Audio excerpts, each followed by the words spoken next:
C'est ma mère qui m'a mis à la boxe à l'âge de 5 ans. Elle a toujours vu en moi, depuis que je suis tout jeune, elle me dit que je vais devenir un grand dans ce sport. Donc elle m'a mis à la boxe directement à l'âge de 5 ans. Il y a mon entraîneur qui était venu à une sortie d'école. Il a proposé aux jeunes de faire du sport. Du coup, ma mère, elle m'y a mis directement. J'ai été champion depuis tout jeune. Même à 10 ans, j'ai déjà été champion de France. Donc je savais que c'était qu'une étape, parce que j'ai toujours rêvé de faire partie du très haut niveau, d'entrer dans la plus grosse organisation. Mais ça ne se fait pas comme ça du jour au lendemain. Donc j'ai fait étape par étape. Donc j'ai fait des petits titres, ensuite des grands titres et jusqu'à aujourd'hui. C'est la suite logique.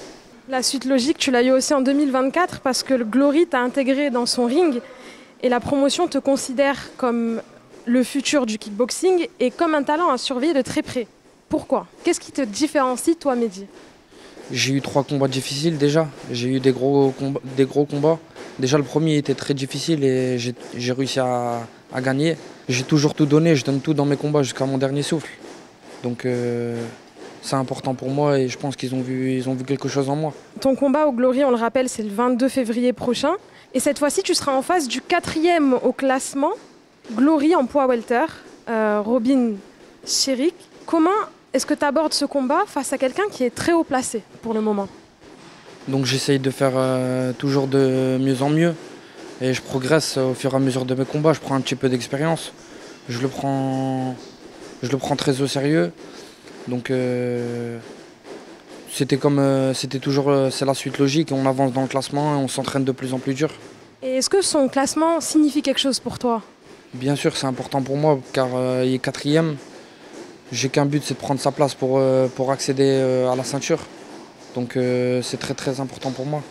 Ton adversaire du 22 février prochain, lui, est aussi agile que toi, mais il adopte une espèce de stratégie en fonction du morceau qu'il a en face. Comment est-ce que tu gères ce genre de confrontation face à quelqu'un qui peut copier ton style et te prendre de court? C'est vrai ce que vous dites, mais je change au fur et à mesure de mes combats. Je prends un petit peu plus d'expérience. Chaque combat, je suis plus rapide, plus puissant. Donc je pense qu'il n'y aura pas de stratégie. Moi, j'ai qu'un but, c'est de lui faire mal. Donc ça va être compliqué pour lui. Le dernier combat en date, c'était aussi contre un Marocain, Soufiane Abdelkhalek, au Glory 96, en octobre 2024. En quoi c'est important pour toi de s'assurer ce 4e succès avec le Glory? Chéric, c'est quelqu'un qui a un nom dans le circuit. Donc je me suis promis quelque chose depuis toujours, c'est de faire partie des meilleurs. Donc c'est important pour moi de le battre et de continuer, d'avancer. Est-ce que marquer l'histoire du Glory, c'est un objectif pour toi? Marquer l'histoire du Glory, c'est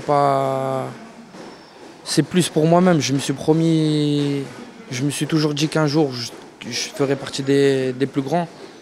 Donc ouais, c'est un peu le cas. Je veux marquer l'histoire, ma propre histoire, aller le plus loin possible et tout donner. Aujourd'hui, on voit beaucoup de combattants, notamment ceux qui sont au kick ou à la boxe anglaise, faire une transition vers le MMA, qui est très en vogue. Est-ce que c'est quelque chose que tu envisages, toi, dans le futur, en tant que combattant? Perso, en ce moment, le MMA, c'est la hype, mais moi, je suis concentré sur l'objectif que j'ai depuis tout jeune. J'ai toujours pratiqué le pied-point. Le Glory est en train de faire de bonnes choses. Le pied-point est en train de revenir très fort. Donc pour l'instant, je reste concentré sur mes objectifs et on verra par la suite. Perso, en ce moment, le MMA, c'est la hype, mais moi, je suis concentré sur l'objectif que j'ai depuis tout jeune. J'ai toujours pratiqué le pied-point. Le Glory est en train de faire de bonnes choses. Le pied-point est en train de revenir très fort. Donc pour l'instant, je reste concentré sur mes objectifs et on verra par la suite. Tu as choisi de représenter ton pays.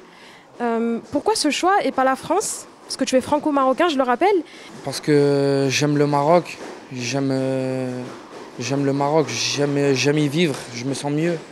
Je me sens beaucoup mieux ici, c'est pour ça que je fais mes préparations au Maroc. Dans mon pays, je sens une assurance, je me sens mieux. Je me réveille, je suis très en forme. Donc voilà. J'allais y venir justement, est-ce qu'il y a un style particulier ici d'entraînement au Maroc qui t'a plus attiré? Bien sûr, au Maroc, on a un gros cœur, on est connu pour ça, on donne tout, c'est très physique. Donc, euh, donc voilà pourquoi je m'entraîne au Maroc. Est-ce qu'il y a un kickboxer marocain qui t'a déjà inspiré ou qui t'inspire actuellement? Moi, comme tous les Marocains, comme tous les kickers marocains, c'est Badr Hari, c'est lui qui nous a ramené le kickboxing dans le monde. Tous les Marocains, ils ont qu'une envie, c'est de devenir comme lui. Donc ça fait partie de tes objectifs, entrer dans la légende comme Badr Hari. Comme lui, je ne sais pas si ça sera possible, mais en tout cas, déjà faire la moitié de ce qu'il a fait, ce serait bien.